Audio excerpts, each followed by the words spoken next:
News 18 India.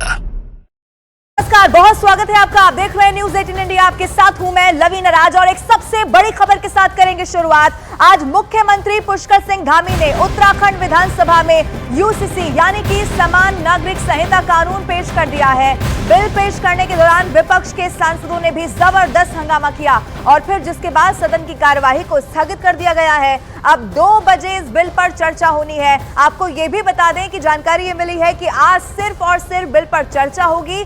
कल इस bill को पेश किया जा सकता है, लेकिन उससे पहले ही ये जबरदस्त हंगामा विधानसभा के भीतर होता हुआ दिखाई दिया और उसका नतीजा ये रहा कि अब 2 बजे तक के लिए सदन की कार्यवाही को स्थगित कर दिया गया है। ये ब्रेकिंग न्यूज है। आज मुख्यमंत्री पुष्कर सिंह धामी ने उत्तराखंड विधानसभा में यूसीसी यानी कि यूनिफॉर्म सिविल कोड, जिसका हिंदी में अर्थ है समान नागरिक संहिता, इस कानून को पेश कर दिया है।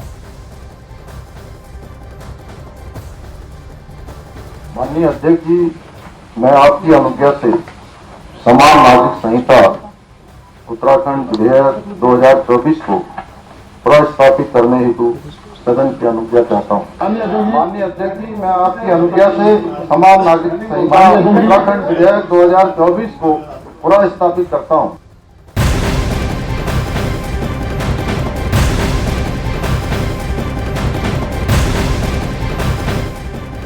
धामी सरकार पर यूसीसी बिल को जल्दबाजी में पेश करने का आरोप लगाया है।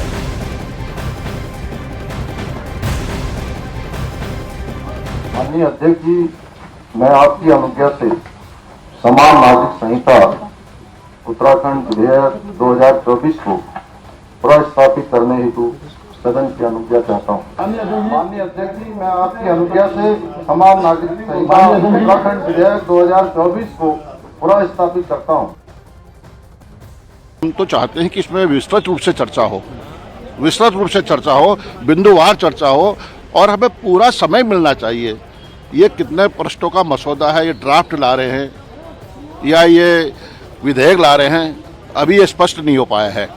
तो हम चर्चा के लिए तैयार हैं और हम पूरी तैयारी भी है, लेकिन मेरा कहना है, कांग्रेस का कहना है, विधानमंडल दल का कहना है कि इसमें विस्तृत रूप से चर्चा के लिए हमारे पास पर्याप्त समय माननीय विधायक को, विपक्ष को, सभी विधायकों को मिलना चाहिए, जिससे कि हम उसका अध्ययन कर सकें, उसको हम पढ़ सकें।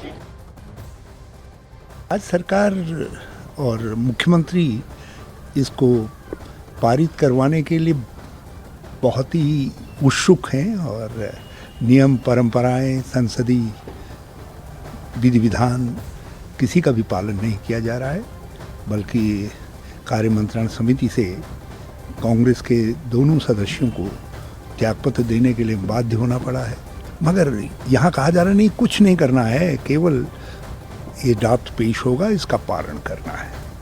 अब इन सबके बीच उत्तराखंड सरकार को ये उम्मीद है कि यूनिफॉर्म सिविल कोड से समाज में कई तरह के सुधार आ जाएंगे और इसीलिए उसने यूसीसी बिल पर चर्चा करने के लिए 2 दिन का खास सत्र बुला लिया है। और इसी से जुड़ी हुई और भी जानकारी आपको देते हैं। उत्तराखंड सरकार ने 2022 में यूसीसी पर बिल ड्राफ्ट करवाने के लिए सुप्रीम कोर्ट से रिटायर्ड जज रंजना देसाई की अध्यक्षता में 5 सदस्यों की कमेटी बनवा दी थी और जिसने लगभग 2 साल बाद बीती 2 फरवरी को राज्य सरकार को अपनी रिपोर्ट सौंप दी है। धामी सरकार ने उस रिपोर्ट को मंजूरी भी दे दी है, लेकिन कांग्रेस इसका सीधा विरोध कर रही है और वो यूसीसी बिल की बारीकियों को समझने के लिए और ज्यादा समय की भी मांग कर रही है। लेकिन कांग्रेस के विरोध के बावजूद बीजेपी सरकार आराम से यूसीसी बिल को पास करवा लेगी। अब ऐसा इसीलिए है क्योंकि 70 सीटों वाली उत्तराखंड विधानसभा में बीजेपी के पास मौजूदा 47 विधायक हैं और राज्यपाल की मुहर के बाद यूसीसी बिल कानून की शक्ल यहां पर ले लेने वाला है और उसका इंतजार भी अब बहुत जल्द खत्म होने वाला है। लेकिन इन सबके बीच में उत्तराखंड के मुख्यमंत्री पुष्कर सिंह धामी का यह कहना है कि यूनिफॉर्म सिविल कोड से महिलाओं को पुरुषों के बराबर हक मिल सकेगा। खास तौर पर मुस्लिम महिलाओं के हालात में इसके बाद सुधार हो पाएगा। ऐसा क्यों?